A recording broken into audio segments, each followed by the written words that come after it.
Hola, muy buenas tardes a todos y a todas. Un gusto estar acompañando en el marco de este nuevo ciclo que estamos comenzando hoy. En primer lugar, mencionar que tiene que ver con un ciclo de análisis de coyuntura, de extensión crítica en tiempos de pandemia. Estamos iniciando también en paralelo a este ciclo el cursado de la Cátedra de Extensión, Territorio y Organizaciones Sociales de la Facultad de Humanidades y Artes de la Universidad Nacional de Rosario. La verdad que hoy, bueno, un lujo, en primer lugar, que nos pueda estar acompañando el decano de la facultad, Alejandro Vila, a quien en un ratito le vamos a estar pidiendo unas palabras de presentación, junto con Humberto Tomasino, referente de extensión de Latinoamérica, uruguayo, ex prorector de extensión de la UDELAR.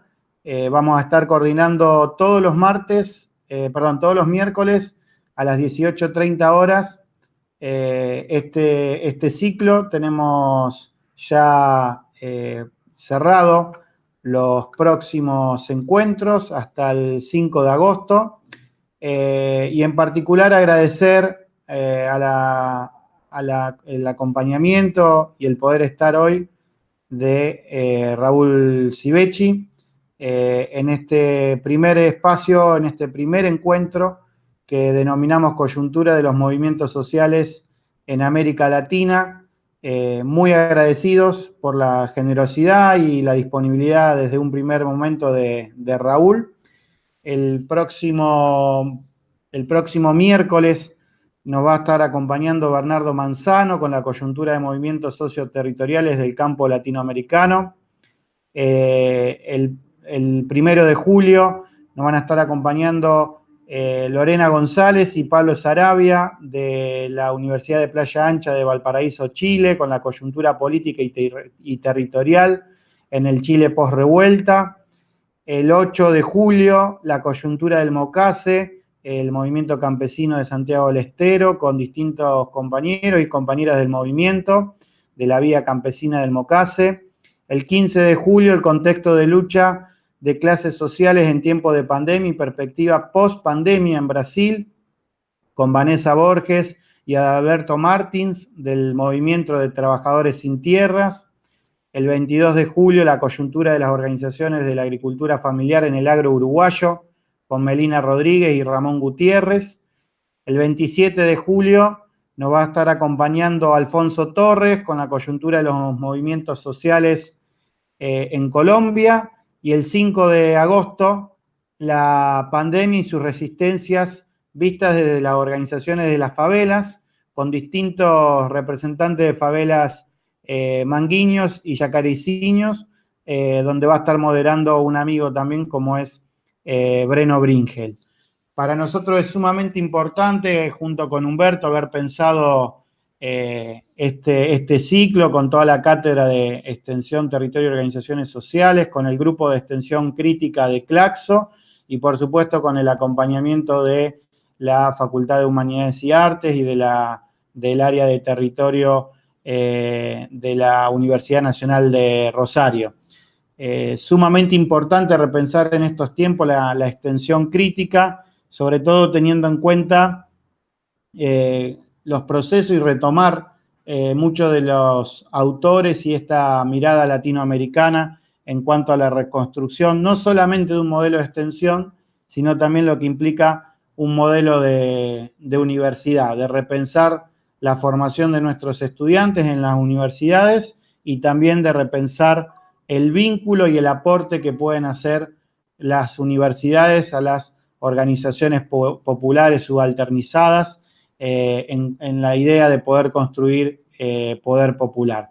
Estamos muy contentos, tenemos una satisfacción de poder encontrarnos en los dispositivos que hoy nos permite la pandemia, pero que bueno, que también nos permite, por ejemplo, tenerlo hoy a Raúl Civechi con nosotros. Así que agradezco de nuevo a todos los que están presentes. Estamos en vivo también en YouTube, en el canal de la Facultad de Humanidades y Artes. Y ya le doy la palabra a Alejandro Vila para que nos pueda hacer una presentación.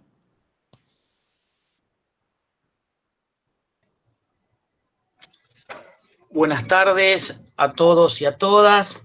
Gracias, Juan Manuel, por el impulso, por la organización, por la sagacidad de organizar este ciclo de análisis de coyuntura, la extensión crítica en tiempos de pandemia.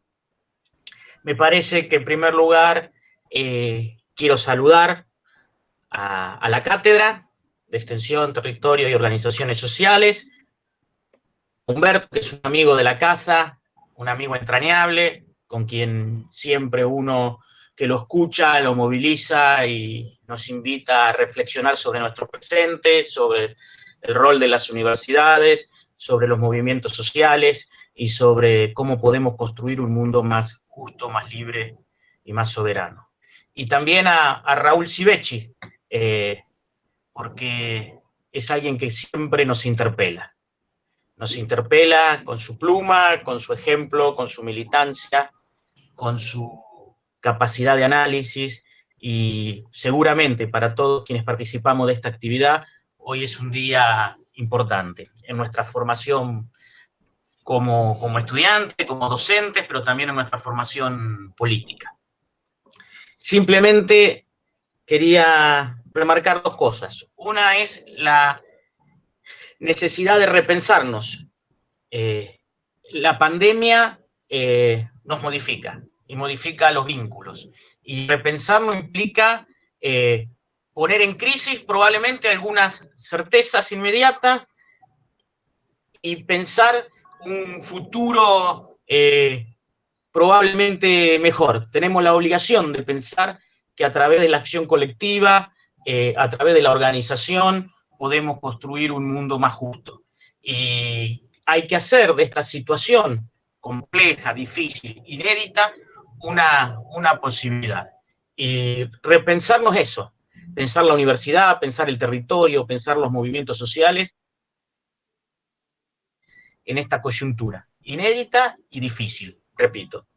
Y creo que también en estos días que estamos conmemorando un nuevo aniversario de la reforma universitaria que nos llena de orgullo, es que tenemos que la obligación de asumir un compromiso político y un compromiso social en la posibilidad de generar pensamiento crítico, construcción colectiva y una universidad al servicio de los trabajadores y popular.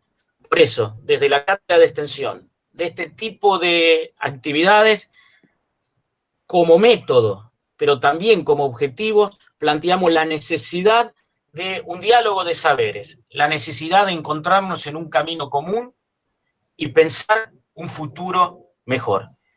Repito, muchas gracias a los organizadores, felicito, la verdad es un ciclo ambicioso y que nos va a disparar muchísimas preguntas y también agradecerle a Humberto y a Raúl su generosidad, su amabilidad de poder compartir y seguramente que podremos disfrutar de esta charla.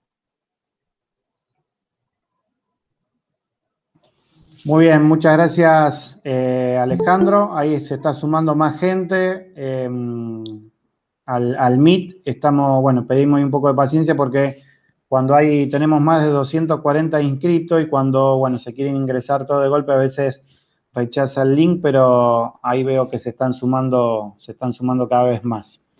Humberto, si te parece, te queda presentarte y presentarlo a Raúl.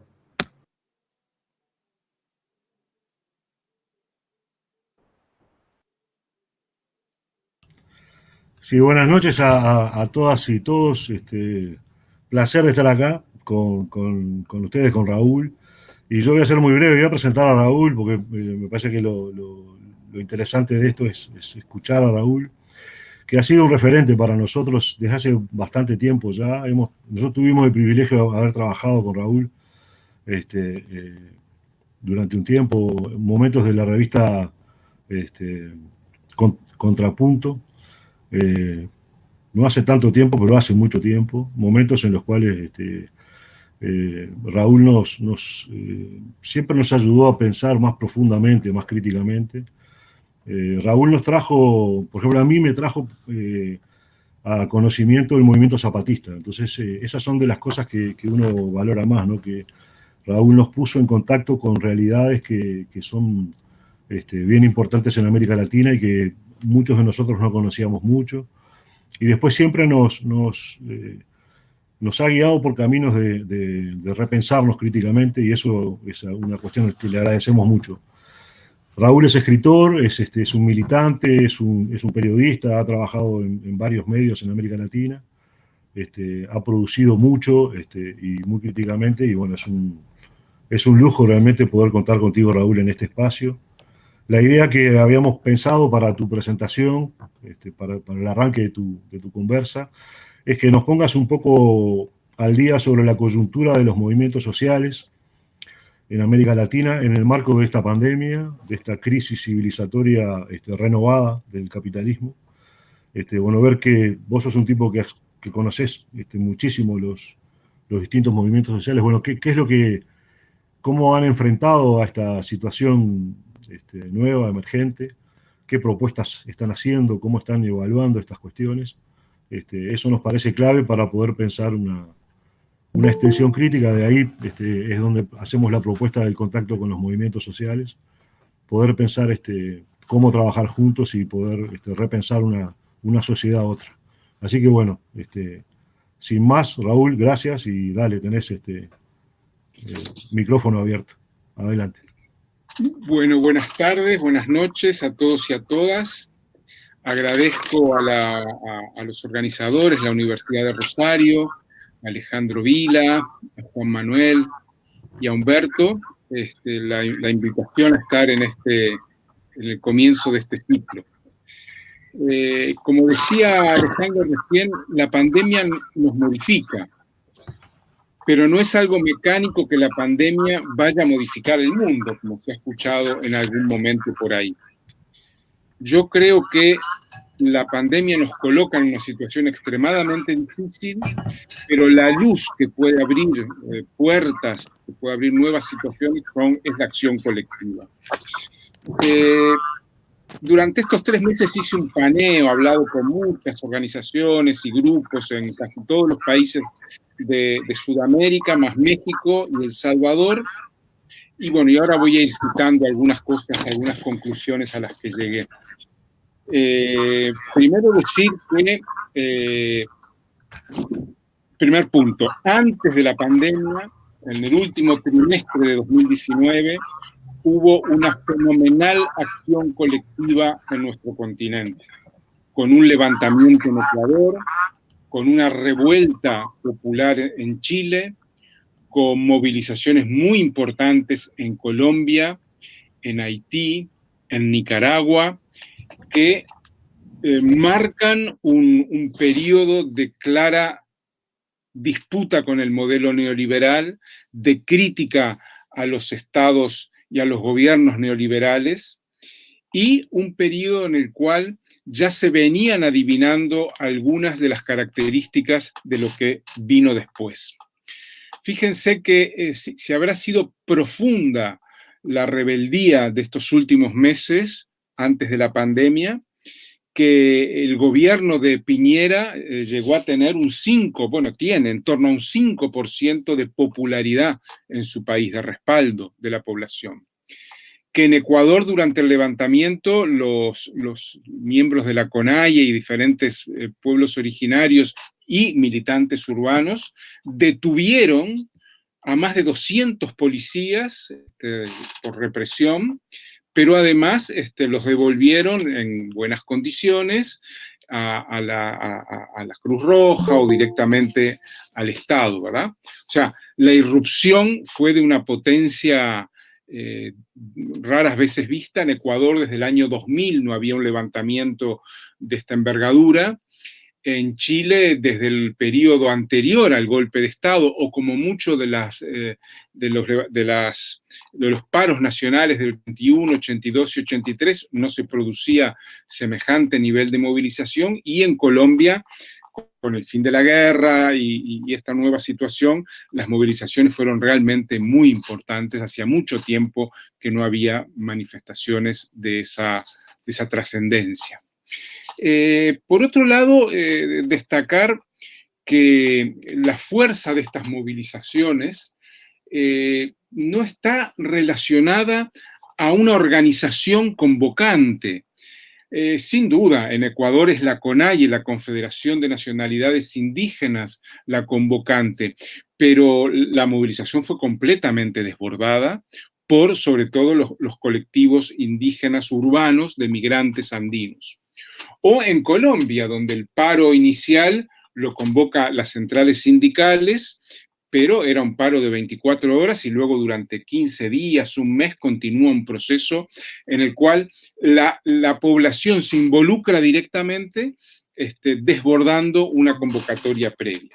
En Chile, mucho más claro todavía, en Chile la movilización se produce luego de 2 o 3 jornadas consecutivas de jóvenes universitarios, secundarios, que se saltan los molinetes del metro y llaman a la población a asaltarlos, y en esa pequeña brecha se meten cientos de miles de personas en un movimiento realmente muy activo. Si tuviéramos que analizar cuáles son los sujetos de este activismo, yo diría que hay por lo menos 3 sectores claramente identificables. Uno son los pueblos originarios, que han sido la base o una de las bases de toda esta movilización. Incluso en Chile llama mucho la atención que la bandera que se flamea en las manifestaciones en todo el país es la bandera mapuche, siendo que quienes la hacen flamear en su inmensa mayoría no son mapuches, pero la bandera mapuche refleja el reconocimiento de la dignidad y la persistencia en la lucha de todo un pueblo. En segundo lugar, las feministas, las mujeres, que ya venían en los últimos 4 o 5 años en un proceso de fuerte movilización a través del Ni Una Menos, de la denuncia de los feminicidios y de una interpelación muy clara al patriarcado. Y en tercer lugar, había que situar a las juventudes, en líneas generales, que son las que irrumpen y desbordan a las organizaciones que en algunos casos convocan. Juventudes urbanas, pero también rurales. Desde el punto de vista de las temáticas, ya lo mencioné, es una movilización fuertemente antineoliberal y contra los gobiernos más neoliberales del continente. Es una movilización en la cual, y esto es una cosa que llama la atención, los progres, los gobiernos, las fuerzas políticas progresistas no juegan un papel relevante. Uno de los lemas del levantamiento indígena y popular ecuatoriano es ni Moreno ni Correa, o sea, no hacemos esta lucha para que venga el viejo gobierno, sino tenemos autonomía de decidir cuándo empezamos y cuándo terminamos. Podríamos dedicar un día entero al análisis del levantamiento ecuatoriano, pero no tenemos esa posibilidad. Es muy aleccionador por la consigna ni Moreno ni Correa, salió de la propia gente que había vivido una década con Correa, que tuvo enfrentamientos con Correa porque era muy duro con los movimientos, particularmente los indígenas y los sindicatos, pero interpelan al giro levantamiento es por un ajuste en el precio de los combustibles, un ajuste recomendado por el Fondo Monetario, pero tampoco se pegan a lo anterior y muestran una autonomía, una independencia de criterios. Creo además que la oleada de movilizaciones que ya había sucedido en Brasil en junio de 2013 y en Argentina con aquellas fenomenales batallas frente al Congreso, creo que fue diciembre de 2017, cuando cuando la política de reforma de las pensiones de Macri, que comienza en el declive del gobierno de Macri, estamos ante una crisis de gobernabilidad. Acá, en este periodo, las derechas no tienen gobernabilidad, pero tampoco las izquierdas, ¿verdad? Hay una situación de nuevo tipo en el cual lo que está sobre la mesa, lo que los sectores populares movilizados ponen sobre la mesa es que no va a haber una gobernabilidad si no se respetan algunos mínimos a favor del mundo popular. Y 3 elementos más que quería mencionar, que para mí ya están presentes antes de la pandemia. Uno es la tendencia a la militarización, muy claramente, en casi todos los países de la región, una fuerte presencia de los aparatos policiales y militares a la hora de abordar la conflictividad.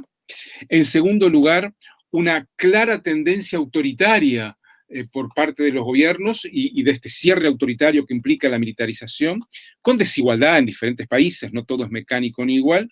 Y en tercer lugar, una suerte de tendencia al desmantelamiento de la democracia, cuya vanguardia en este sentido es Brasil, fuera de dudas. El gobierno de Bolsonaro marca una tendencia para mí muy clara, en la cual tenemos cada vez más tendencias que pueden decirse que vienen de más lejos, pero tenemos cada vez más regímenes electorales, pero no democráticos, ¿verdad? Puedo votar, puedo elegir al parlamento, puedo elegir al presidente, puedo elegir alcaldes, pero no puedo elegir el modelo económico, porque ahí hay un veto de las clases dominantes muy poderoso que se nota en todos los países, incluso en Argentina estos días, cuando el intento más que justificado de nacionalizar, de estatizar Vicentín, y hay una fuerte resistencia mediática de la derecha, de sectores incluso de trabajadores de clases medias, a esa nacionalización. Lo que estoy queriendo decir es que hay, como dice un analista, un secuestro del Estado de parte del 1% que hace cada vez más difícil las reformas y los cambios desde ese lugar.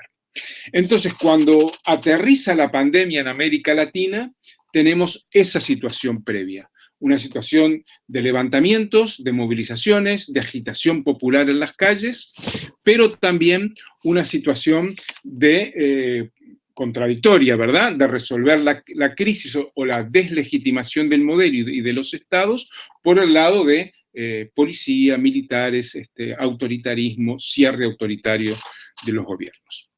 En segundo lugar, llega la pandemia. ¿Y qué sucede? Bueno, en líneas generales, a mi modo de ver, acelera los procesos que ya se estaban gestando, acelera los procesos que acabo de mencionar, ¿verdad? Difícilmente podría decir que crea tendencias nuevas.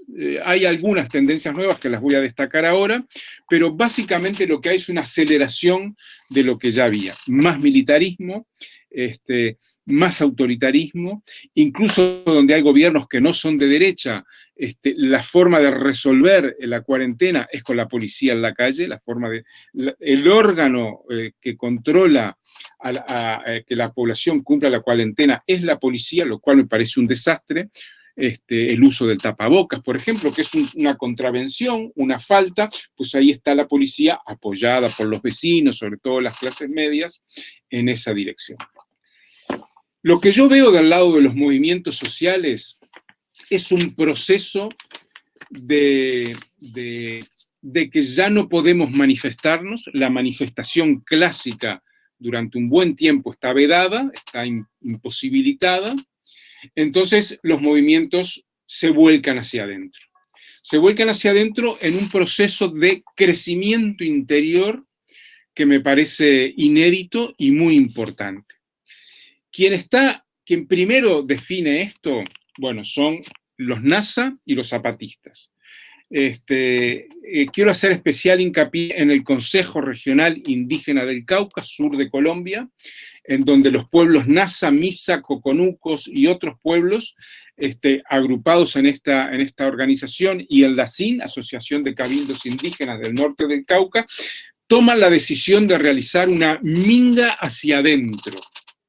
La minga es el trabajo colectivo y han realizado varias mingas, que es un recorrido, una movilización, no una manifestación, una movilización. La más importante de los últimos tiempos fue la de 2008, que saliendo de Santander de Quilichao, norte del Cauca, va hasta Cali, recoge cortadores de caña, afrodescendientes, estudiantes, campesinos, y llega a Bogotá, luego de varias semanas de movilización, protegida por la Guardia Indígena, y ahí se realizan grandes actos y jornadas de afirmación, de autoafirmación. Esa es una minga. Ahora, la minga hacia adentro es otra cosa. La minga hacia adentro tiene 3 o 4 características. Una es un proceso de armonización interior de las personas, las comunidades, entre sí y con la naturaleza, a través de fogones, de sahumerios colectivos, en lugares sagrados como las lagunas, con médicos tradicionales y plantas medicinales. Entonces hay un proceso de armonización interior. En segundo lugar, hay un proceso ligado a la minga hacia adentro, de fortalecimiento de las comunidades a través del fortalecimiento de las autoridades comunitarias y de las propias estructuras comunitarias.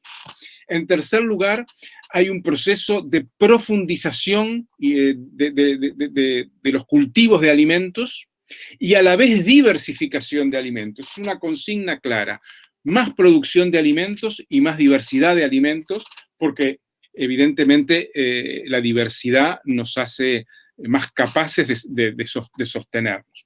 Y luego un proceso, en cuarto lugar, de trueque entre pueblos de tierras altas y de tierras bajas, cultivos fríos y cultivos cálidos, trueque sin moneda y sin equivalencias. No se canjea, no se trueca 1 kilo de plátanos por 1 kilo de papas. Manda la necesidad más que la mercancía determinada.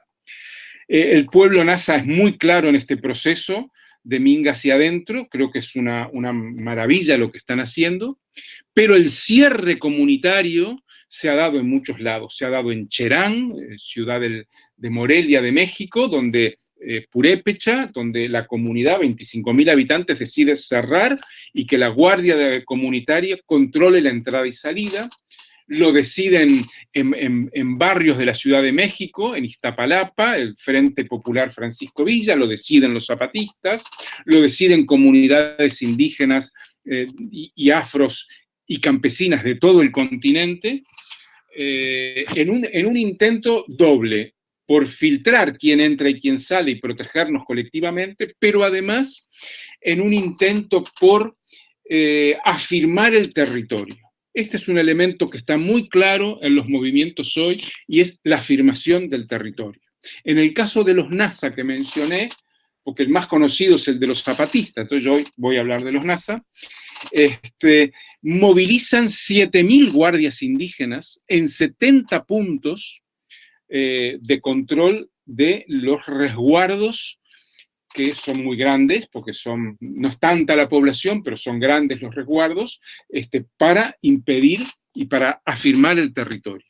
Pero sucede también en los ríos. El gobierno territorial autónomo de la nación Huanpis, en el norte del Perú, casi en la frontera con Ecuador, hace corte de los ríos con un sistema de cañas y de cuerdas, para que no cualquiera, incluso con problemas que han tenido con prefectura y con la Marina del Perú, porque en su territorio tienen 2 grandes cuencas, 2 grandes ríos que son sus principales cuencas. Este es nuestro territorio. Entonces, esa situación también es muy clara. Pero tenemos sobre todo, este es el tercer aspecto, ya no me acuerdo, pero el tercer aspecto que quería tocar es ante el fallo de los estados, hay una colaboración, un hermanamiento, una solidaridad entre los abajos. Esto es muy claro en el movimiento Sin Tierra de Brasil, que manda cientos de toneladas de su producción, que la intensifican, a las periferias urbanas, en donde van los militantes sin tierra, llevan alimentos, pero además llevan la semilla de la organización. Sucede en los bañados de Asunción, en donde hay decenas de ollas populares con un lema que dice: el Estado no nos cuida. Los Bañados es un barrio muy pobre de Asunción, 120.000 habitantes contra el río Paraguay, construido sobre desechos, sobre basura, porque es el basurero de la ciudad, y esas 120.000 personas en condiciones muy precarias, la inmensa mayoría carreros, trabajadores informales, crean ollas con solidaridad entre los vecinos y con otras familias de clase media que les apoyan y dicen, el Estado no nos cuida, los pobres nos cuidamos entre pobres. Entonces, la colaboración abajo a abajo es muy importante. Aquí en Montevideo, algunos sindicatos han instalado ollas. En Montevideo tenemos una red de probablemente 400 ollas, y algunos sindicatos han ido a asentamientos populares a llevar comida, a llevar fogones, a llevar ollas y ayudar también a que en el asentamiento se cree organización.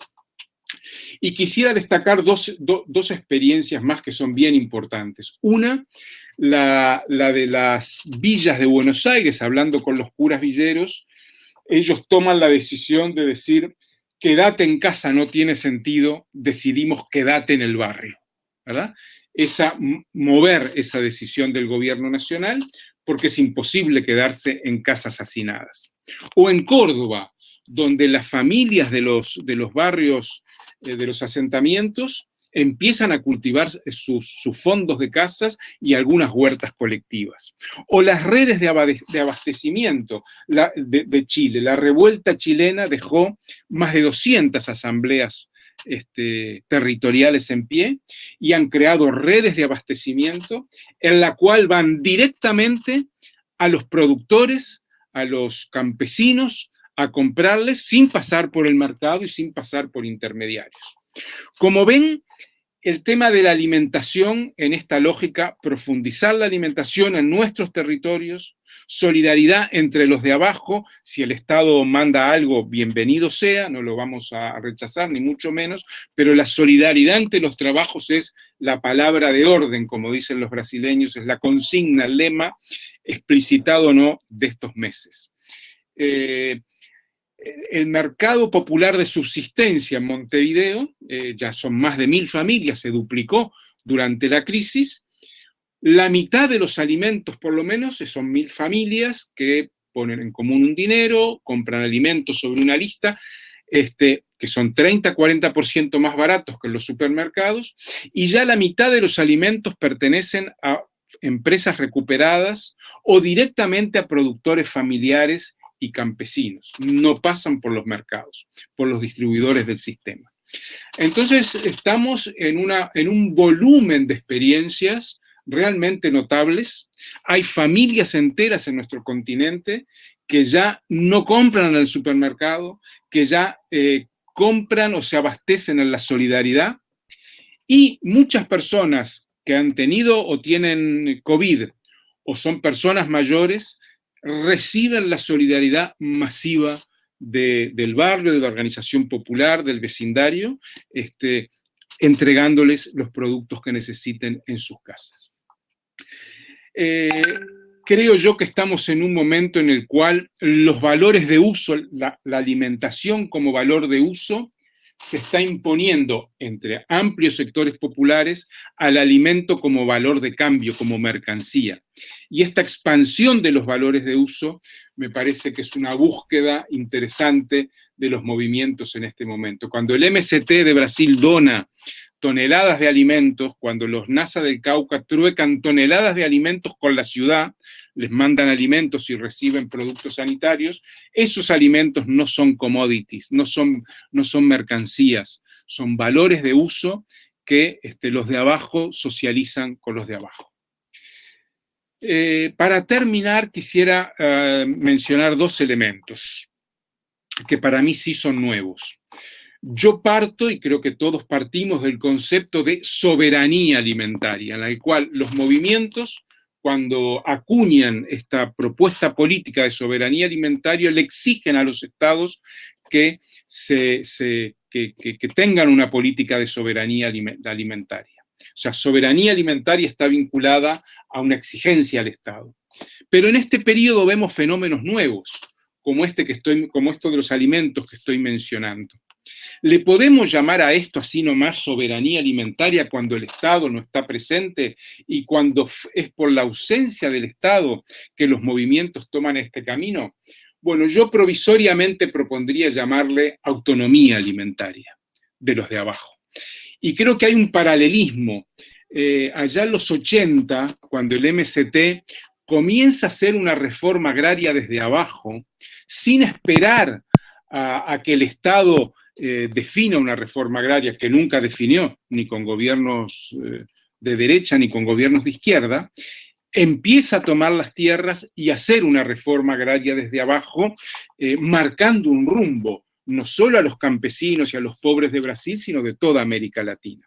Bueno, yo creo que ahora los de abajo están trabajando su autonomía alimentaria. Dejo ese punto ahí para discutir. No pretendo que sustituyamos para nada, yo uso el concepto de soberanía alimentaria, pero aparece aquí algo nuevo y me parece que lo nuevo tiene que ser evaluado, valorado y nombrado también de alguna manera.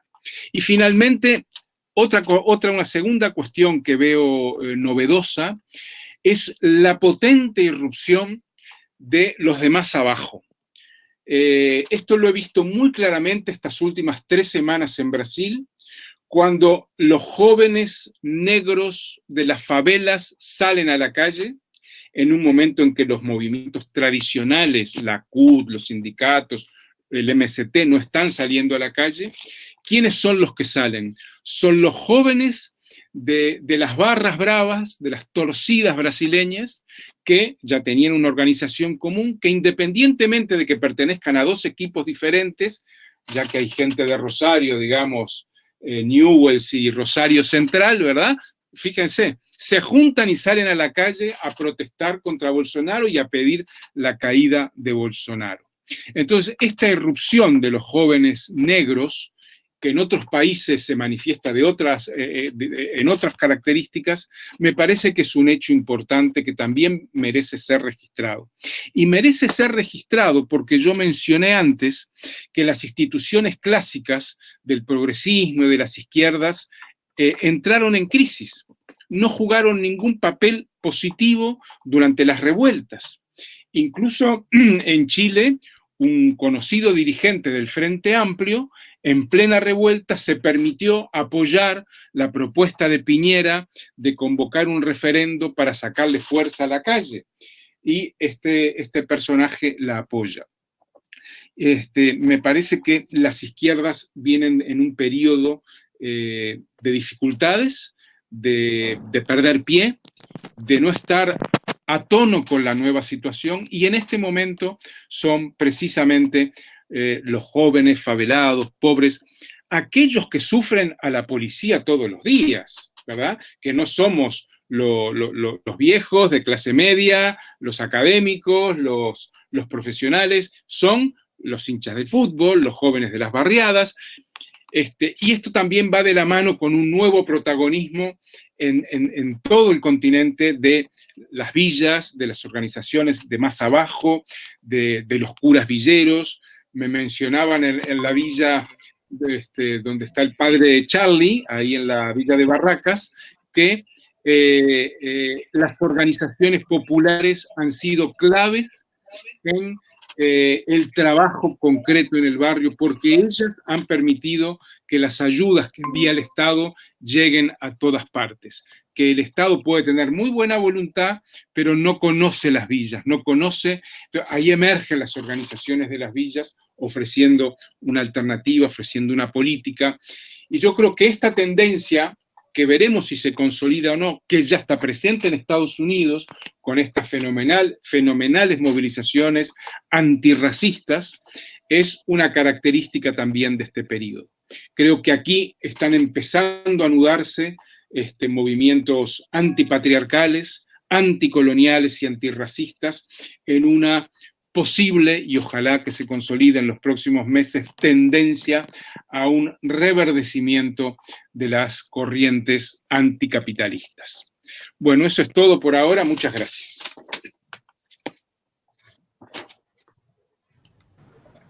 Bueno, la verdad que Raúl, un gusto, excelente.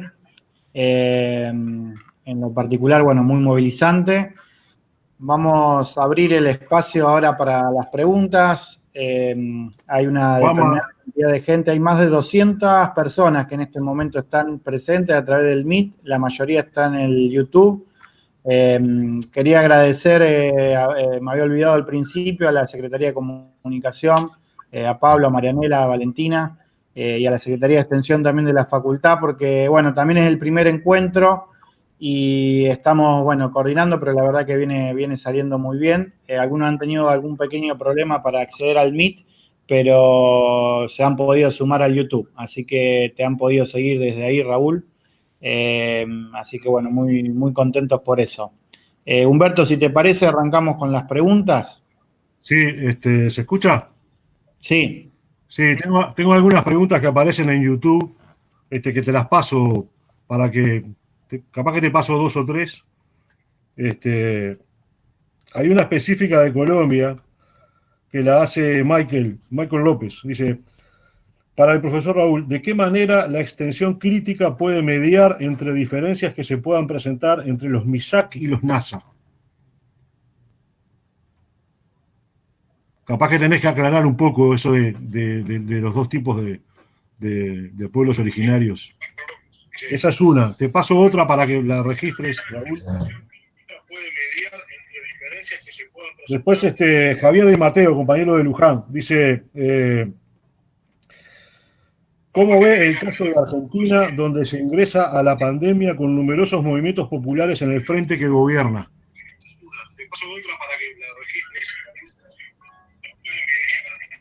Tenemos un delay un delay fuerte con el YouTube. Porque en el YouTube, yo lo estoy siguiendo acá, tengo como 3 o 4 minutos de bueno, pero ahí veremos cómo se resuelve eso. Y después... Mónica Blanco dice, ¿cuál es el lugar que imagina para estos movimientos sociales en una América Latina con predominio de gobiernos neoliberales, de derecha y tendientes a la represión como respuesta? Y con eso tenés para divertirte. Y yo te agregaría una última, ¿no? Que tiene que ver con la primera que hace Michael, que es una cuestión que venimos conversando con muchos compañeros y compañeras, de cómo viste el rol de la universidad vinculado a los movimientos, si viste algunas cosas que podés resaltar, si viste poco, viste mucho, ¿qué viste? ¿Qué dicen los movimientos con respecto al rol de la universidad? Yo sé que es variada el relacionamiento de la universidad con los movimientos sociales, pero si hubo alguna aproximación interesante en estos últimos tiempos que vos hayas visto y que nos podés destacar, que bueno, sería interesante, bueno, cómo estás viendo eso también. Ahí tenés un rato largo para conversar, Raúl. Bueno, voy con esas 4 preguntas y después vemos. A ver, la primera de Colombia, las desavenencias que hay entre nazas y MISAC. Bueno, hay que decir que nazas es la etnia o el grupo indígena mayoritario que integra el CRIC, el Consejo Regional Indígena del Cauca, y el grupo MISAC se ha retirado del CRIC con opciones políticas distintas y organizativas. Yo creo que la universidad y extensión no deberían meterse en esto y que los propios pueblos lo resuelvan. Yo lo que he observado, no soy un conocedor así de súper profundidad de este conflicto, pero yo lo que he observado es que el mundo Nasa-Mixac, que luchó durante décadas contra la terrajería, que es una figura colonial y de los hacendados, de trabajo de servidumbre, un trabajo en el cual por una parcela tienen que hacer trabajo gratuito para el hacendado, por tener una parcela de tierras que fueron de ellos. A menudo, y esto lo he hablado con Lorenzo Muelas, dirigente, fundador del CRIC, de la zona de Silvia, y con otros, es un conflicto amargo, para decirlo poco. Es un conflicto triste, en el cual se mezclan cosas que los afectan a todos, como el proceso que empieza en el 91 de cooptación e integración a las políticas del Estado, de beneficios del Estado. El CRIC recibe mucho dinero de parte del Estado para salud, para educación, etc. Y eso le ha generado y le genera muchos problemas. Todo dinero que viene de arriba genera problemas. Y en el mundo de las organizaciones indígenas del Cauca también. Yo creo que Extensión tiene que moverse, o que las universidades tienen que moverse con mucha calma, sabiendo que están fuera del proceso organizativo. Yo optaría por la no injerencia, salvo que ellos me pregunten, y si vienen a preguntarme, también sería muy prudente. Yo me he equivocado mucho en mi vida, pensando que este es el movimiento bueno y no aquel. Me sigo equivocando, pero trato de ser prudente, porque primero, ¿quién soy yo para decir si tal movimiento lo está haciendo bien, mal o regular? En mi interior tengo opiniones y salvo que hagan un desastre muy grande, trato de decir, bueno, yo apoyo a todos, tengo mi corazoncito y se podrá notar, pero yo creo que acá, cuando hay un conflicto entre pueblos, además que no solo es entre organizaciones, entre pueblos, yo creo que hay que ser muy prudente. Hoy hay un conflicto entre el CRIC, que es la estructura más aparato, más burocrática, y el proceso de liberación de la madre tierra, que está en el norte, y el compañero de Colombia lo debe conocer mejor que yo, y ahí hay diferentes tendencias y diferentes. El proceso de liberación de la madre tierra está liberando haciendas, varias además, con conflictos muy fuertes, con la policía y con los hacendados, que los atacan mucho, pero también se reivindican del CRIC. Entonces, yo creo que es muy fácil para un actor externo meter la pata y profundizar los problemas, y creo que eso sería muy problemático. Javier, de Argentina, pregunta sobre el papel, cuando llega la pandemia, de los movimientos populares que han apoyado, que están ligados al gobierno. Bueno, a mí lo que yo he hablado, sobre todo con gente de villas, es que en este momento el papel de los movimientos es muy importante. Las parroquias, los curas villeros, estoy hablando de Gran Buenos Aires, trabajan muy cerca de las organizaciones, de los territorios, porque, por lo que mencionaba hoy, porque conocen lo más a fondo. Yo creo que es importante este protagonismo de las organizaciones. Yo creo que las organizaciones populares estén metidas en estos procesos de reparto de alimentos, de cuidados, de hacer llegar temas sanitarios a la población, de ordenar la vida. Si no actúan con verticalidad como la policía, creo que está bueno, porque si no lo hacen ellas, va a venir las Fuerzas Armadas, va a venir la policía a meter la nariz, y eso es mejor que, aunque se equivocaran, que lo hagan los movimientos populares. Y no nos olvidemos que la policía y las Fuerzas Armadas son la peor cara del Estado. Ahí está Bernie en Capital Federal, en Cava, que tiene un discurso bastante y una actitud bastante complicada, ¿no? Mónica, el papel de los movimientos sociales yo creo que es clave y fundamental. Creo que es el momento de los movimientos populares, creo que es el momento en el cual las organizaciones pueden dar un paso adelante. Primero, yo quiero diferenciar entre la actividad pública tradicional, la manifestación, y la actividad de lo que dicen los Nasalaminga hacia adentro, el fortalecimiento anterior. Yo creo que no es o una u otra, sino las dos. Porque nosotros estamos muy acostumbrados que las organizaciones territoriales, ya sean de desocupados como en Argentina, de pueblos originarios, de pueblos afros, de campesinos como el MNCI en Argentina, o el MST, estamos muy acostumbrados a seguir la lógica tradicional de los sindicatos y de la izquierda. La manifestación, reclamarle al Estado, negociar y que nos den algo. Bueno, hoy en día eso está bastante vedado, ¿verdad? Es un camino que se retomará. Pero esto tiene dos problemas. Uno, el que acabo de mencionar, que hoy el Estado no deja hacer manifestaciones convierte en algo muy deslegitimado y muy reprimido. Pero en segundo lugar, que hoy el mejor Estado del mundo, no tiene muchas posibilidades de responder integralmente a la población.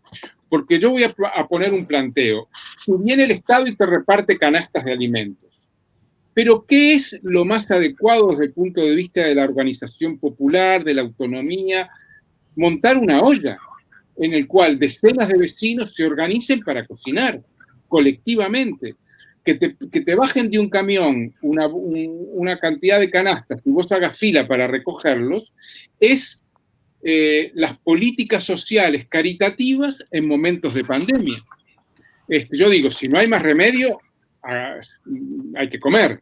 Pero si es posible que nos organicemos en nuestros barrios, esas 400 ollas que dije que hay en Montevideo, tanto mejor. Entonces yo creo que el equilibrio entre los dos caminos es fundamental, y este es un momento, a mi modo de ver, de fortalecimiento interior del campo popular. Y finalmente Humberto preguntaba sobre universidad y movimiento. Yo creo que no se puede generalizar, no conozco mucho, vos sabés que yo no soy de la universidad, que no tengo esa actividad. Pero me parece que en algunos lugares que ya venía de antes también, las universidades han estado muy cerca de la gente. Por ejemplo, han mencionado Playa Ancha en Valparaíso. Bueno, Playa Ancha es una universidad que está metida en los barrios, está en un cerro además, ¿no? Entonces, hay universidades que están muy imbricadas con los movimientos populares. La Unicauca, por ejemplo, de la Unicauca en Popayán, salieron grupos de estudiantes de agronomía que se fueron a la periferia urbana, juntaron vecinos y están haciendo una experiencia maravillosa de agricultura urbana, con huertas, incluso con huertas circulares, que tienen una historia sobre la cosmovisión, etcétera, y ya son decenas de familias que están cultivando la tierra, que están llevando los cultivos a un merendero que tienen, a un comedor, a una olla popular, y entonces están en ese proceso. Lo iniciaron 4 estudiantes de agronomía que ya tenían capacitación en agricultura urbana y fueron disparadores. O sea, yo creo que, y esto vale también para los movimientos, una cosa es la institución movimiento social, la institución universidad, y otra cosa muy diferente son las prácticas sociales, los vínculos sociales que pueden tejer los movimientos o las universidades al amparo de esta estructura, pero que hay que diferenciar entre prácticas e institución. Yo confío mucho más en las prácticas y creo que las universidades, como los movimientos, las instituciones movimiento, son útiles, son necesarios y son valiosos en la medida que impulsan prácticas participativas, replicables, prácticas que ayudan a tejer vínculo social en cada una de las comunidades y los territorios.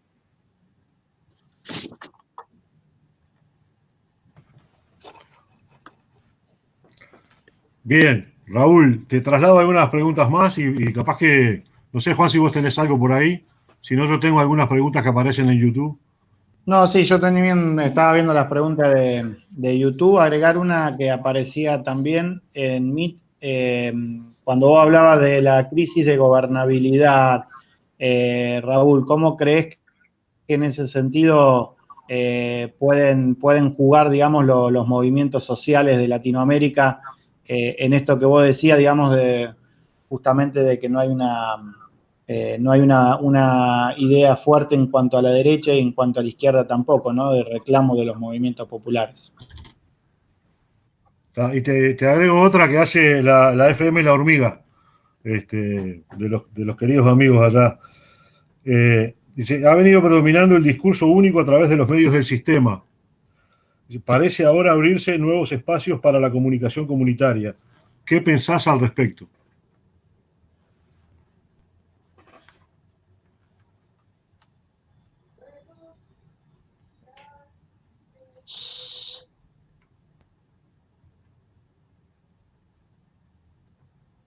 Abrí el micrófono, Raúl. Voy con esas dos. Dale. A ver, yo creo que primero hay que asumir que la crisis de gobernabilidad es para todo un periodo histórico. ¿Y por qué digo esto? Porque durante los gobiernos progresistas hubo dos efectos simultáneos, no buscados por los gobiernos, pero que sucedieron, que es que la sociedad se parte al medio. Un sector, el sector popular, tiende a empoderarse, a fortalecerse, tiende a consolidar una conciencia de derechos de forma muy desigual, y no porque los gobiernos progresistas se lo hayan propuesto, con alguna excepción donde el movimiento es muy débil, como Bolivia, los movimientos. Pero en general los movimientos y la población de abajo, la población pobre, más que los movimientos, sale de los periodos progresistas con una mayor conciencia de derechos. Y las clases medias altas, las clases medias, la burguesía, también se empoderan en contra de la agenda de derechos, en algunos casos contra el feminismo, contra los colectivos LGBT, en otros casos contra las políticas de cuota de las izquierdas, caso de Brasil. O sea, hay una fuerte escisión, una fuerte polarización en la base de la sociedad, más allá de lo político, digo, más allá de los partidos políticos. Y eso lo vemos en todo el mundo, en Estados Unidos, Trump y anti-Trump, el crecimiento de Vox en el Estado español. En toda América Latina hay una nueva derecha muy belicosa, muy ultra, muy racista, y esa derecha está para quedarse. Yo siempre le digo a los argentinos, sí, Macri perdió, por suerte, pero pese al desastroso gobierno que hizo Macri, a mi modo de ver, ¿verdad? Desastroso gobierno, sacó el 40% de los votos en la segunda vuelta. Esto quiere decir que esa derecha está ahí parada y está pronta para regresar. Vamos a ver. Entonces, lo que yo digo es que el próximo periodo va a ser un periodo de ingobernabilidad, de incertidumbre, de crisis permanente. En ese escenario, los movimientos tienen que trabajar para fortalecerse. Tienen que hacer, para mí, dos cuestiones básicas. Una, ser cada vez más fuertes interiormente, más autónomos, más independientes, con más formación, con más producción.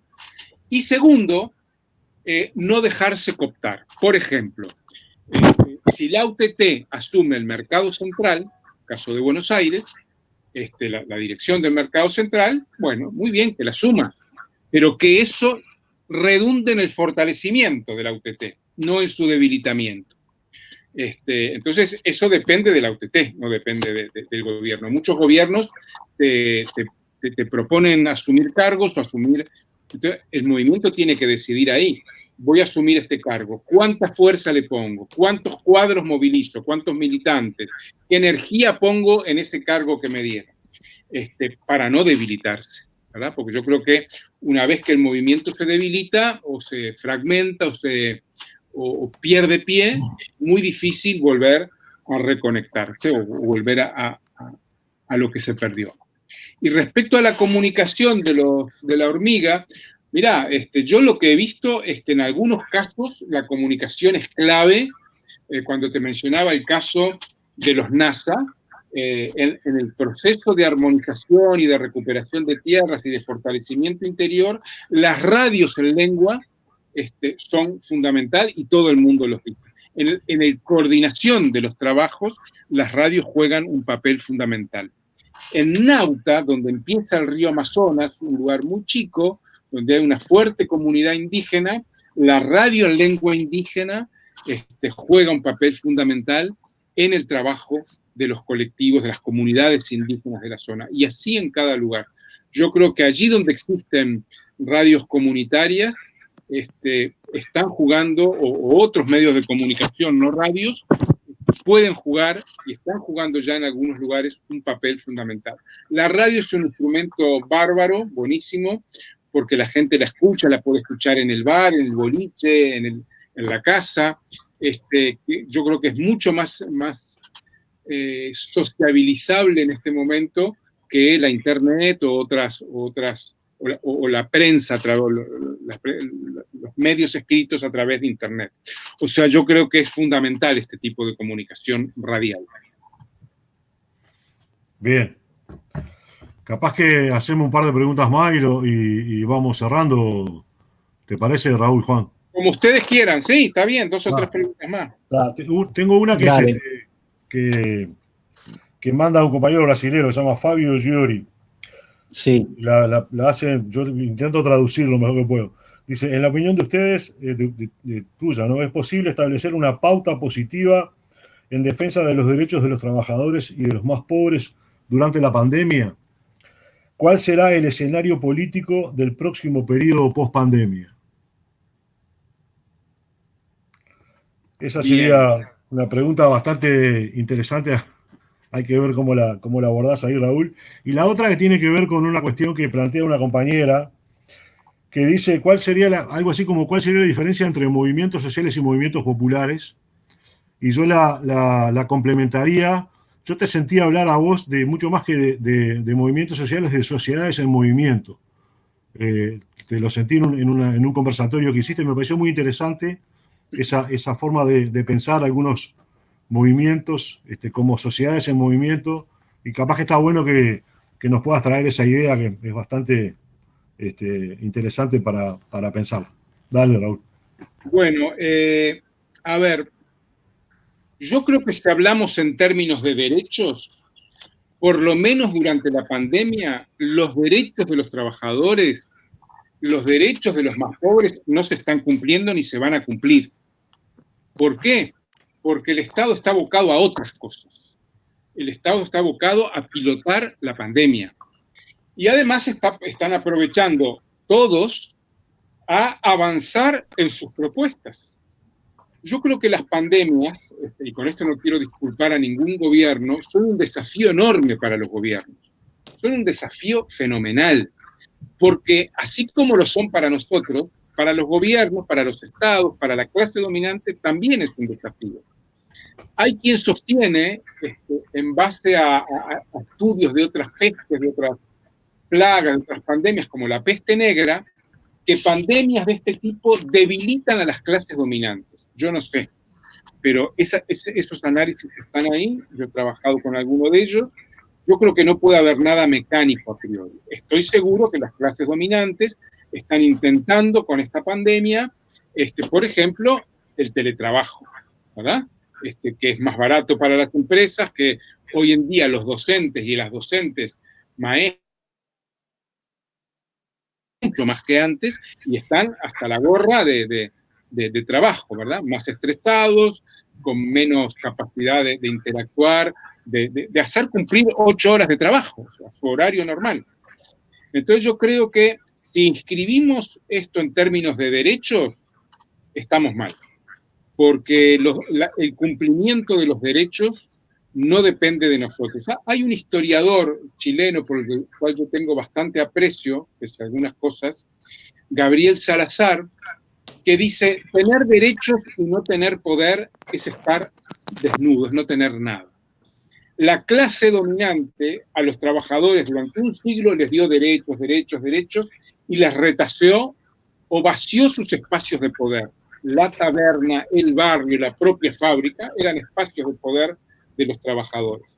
Entonces yo creo que ahora de lo que se trata es de volver a ejercer nuestros poderes, esas ferias de trueque que mencioné, el cierre de los territorios, cuando el MST lleva los alimentos a las periferias urbanas, esto es ejercer tu poder. O cuando los grupos, las organizaciones de la CETEP en Argentina, los trabajadores de la economía popular, toman en sus manos la distribución de alimentos o servicios que el Estado no está dando. Entonces yo creo que se trata de eso, de asumir.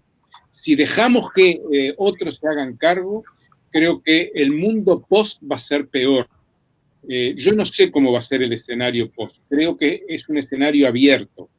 Si dependiera solo de la clase dominante y de los estados, vamos a estar en un mundo más jerarquizado, más dominado por los dominadores, con más jerarquías, con más poder, con más concentración del poder y de la riqueza. Pero como están los pueblos, como están la gente organizada, yo creo que ahí hay un contrapunto y le apuesto mucho a ese contrapunto.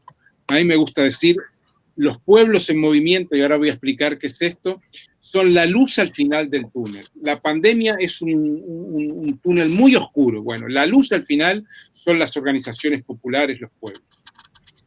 Lo que plantea Humberto, yo sí, lo que planteaba la compañera, yo varias veces, bueno, diferencia entre movimientos sociales y populares son palabras.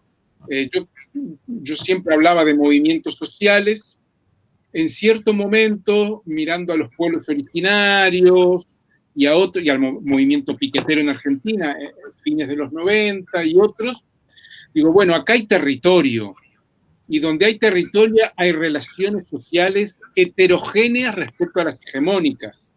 Entonces, el concepto de movimiento social no da cuenta, es un concepto acuñado en Europa y en Estados Unidos, en el norte del mundo, pensando en otro tipo de movimientos no territorializados. Ahora, los movimientos, incluso los feministas, se están territorializando, ¿verdad? Entonces, cuando los zapatistas hacen el encuentro de Morelia, los 2 encuentros de Morelia, son pueblos territorializados, mujeres territorializadas que están allí. Para un pueblo, para una sociedad otra, que tiene una educación con sus escuelas construidas, clínicas de salud, que tiene espacios de producción, ferias propias, como el MST, ¿eso es un movimiento social al estilo del norte? No, eso yo le llamaba sociedad en movimiento. Pero el año pasado me pasó que estuve en Apurímac, en una universidad, en Abancay, una ciudad donde se movía José María Arguedas, la Universidad Micaela Bastidas, una universidad bastante nueva, y estando allí planteé este debate, movimientos sociales o sociedades en movimiento, y una jovencita ahí me dice, profesor, ¿y por qué no hablar de pueblos en movimiento? Dije, tenés razón, Caterín se llama.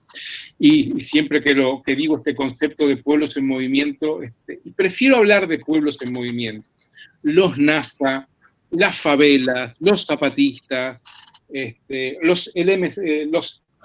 MST es el aparato, los campesinos sin tierra, los campesinos y los pueblos, las villas organizadas, son pueblos en movimiento. Entonces, en el futuro voy a empezar a hablar de pueblos en movimiento, Humberto, porque me parece que es lo más adecuado. De todos los conceptos que he escuchado, es el más adecuado. No es un concepto, es un nombre. Y me quedo con ese, vos sabés. Bueno, dale. Capaz que vamos cerrando, y capaz que agradeciéndote mucho, Raúl. La verdad que fue un placer escucharte, y capaz que cerrás, Juan, haces un cierre formal, Juan. No sé si Alejandro también. Sí, yo ahí aprovechando que te daban algunas preguntitas más y englobando un poco, que trataba de buscar un común. El 25 de marzo, Raúl, vos hiciste una publicación que se llama A las puertas de un nuevo orden mundial, que bueno, que después tuvo acción, inclusive en un compilado de publicaciones que se denominó Sopa de Wuhan. Bueno, vos ahí hablabas justamente de un nuevo orden mundial, corriéndose al eje Asia-Pacífico, y en ese eje vos marcabas claramente que también la preocupación, ¿no?, de que son sociedades, digamos, postcapitalistas bastante complejas, antidemocráticas, no patriarcales, ¿no? Entonces, bueno, relacionando varias preguntas que aparecen también en YouTube, ¿cómo crees vos que puede, digamos, interpelar de alguna manera ese tipo de sociedades nuevas que pueden venir después de la pandemia, los movimientos sociales, las sociedades en movimiento, como vos decís? Bueno, primero aclarar que este artículo que salió en la Sopa de Wuhan, nadie me consultó. Un día me dicen, che, mirá esto, estás acá. Digo, mirá, nadie me consultó. Lo segundo es... Suele pasar. Lo que yo quería mencionar en eso era que no pensemos que porque el imperialismo yanqui es horrible, un nuevo en Asia, en China, va a ser naturalmente mejor. Yo no me afilio a esas tesis. Hay muchos pensadores actuales que con tal de ver caer al imperio yanqui, piensan que todo lo que va a sobrevenir es mejor. Además, los chinos se denominan socialistas, marxistas. Bueno, cuidado. Yo creo que China es una sociedad muy patriarcal, muy vertical, en donde no hay el menor derecho democrático, y tiene cosas buenas. Digo, no estoy poniéndolo todo. Me acuerdo que hace unos años Pepe Mujica, con su natural penetración, profundidad, dice, bueno, cuidado, que capaz dentro de unos años estamos extrañando al imperio yanqui. Lo decía con ironía, pero como es él, no solo con ironía, con alguna dosis también de sensatez. Para los movimientos, bueno, yo creo que hay un desafío, dos desafíos fuertes. Uno es seguir siendo pueblos en movimiento, seguir siendo autónomos. No nos olvidemos que algunos de esos emprendimientos chinos en minería, en hidroeléctricas, son terriblemente depredadores, contaminadores, con relaciones laborales muy en contra de los trabajadores. O sea, que no porque sea una empresa china va a ser mejor. Y en segundo lugar, tener en cuenta que siempre que surge un nuevo hegemón en el mundo, es atractivo, porque China tiene que ofrecer algo para ser un nuevo hegemón, ¿verdad? Estados Unidos se vendía como la tierra de la libertad y del self-made man, donde la gente puede progresar. Nunca fue así, pero bueno, se vendía como eso. Vamos a ver cómo se venden los chinos en América Latina. Me parece que indirectamente, fíjense, la irrupción de Estados Unidos en América Latina tuvo primero una oleada de invasiones enorme, sobre todo en Centroamérica y el Caribe, después dictaduras, y después aceptó la democracia. Bueno, ¿qué va a hacer China en el terreno político? Todavía no sabemos. Entonces yo creo que los movimientos tienen que estar muy alerta. Estaría mal, y no está pasando, estaría mal dejar de denunciar una minera porque es china, no canadiense o yanqui, que creo que sería un desastre, pero nadie lo está haciendo, afortunadamente. Muy bien. Muchísimas gracias, Raúl, por toda la exposición de todo el equipo de la Cátedra de Extensión, de todos los docentes que están muy presentes, bueno, todos los estudiantes y demás que están teniendo su primera clase virtual también a través de este ciclo que hemos decidido abrirlo. Agradecer, por supuesto, a Humberto, como siempre, por la generosidad, al grupo que conduce también Humberto de Claxo, de Extensión Crítica, junto con muchos compañeros y compañeras que también están presentes, a la Unión Latinoamericana de Extensión. También mencionar que está presente Bernardo Manzano, que va a ser nuestro próximo expositor el próximo miércoles. Saludos, Bernardo. Por ahí anda Bernardo, está en YouTube conectado, así que lo esperamos el próximo miércoles a Bernardo y bueno, y por supuesto a todos y a todas los que están participando. Bernardo va a estar compartiendo con nosotros la coyuntura de movimientos socioterritoriales del campo latinoamericano. Así que bueno, la verdad que muy contentos por la convocatoria. Gracias también a Alejandro Vila, el decano, agradecer nuevamente al equipo de la Secretaría de Extensión de la Facultad de Humanidades y Arte, al equipo de comunicación, a Pablo, Marianela, Valentina y Raúl. La verdad que en lo personal muy movilizante y bueno, un privilegio poder conversar con vos,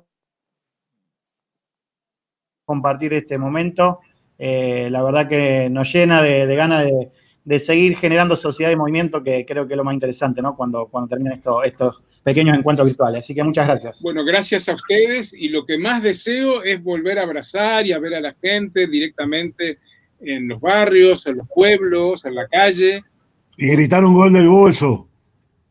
Bueno, no va a faltar oportunidad, ni mucho menos. Tampoco va a faltar oportunidad para llorar, pero bueno. También. Bueno, un abrazo grande. Abrazo a todas y todos. Nos vemos. Muchas gracias. Hasta luego.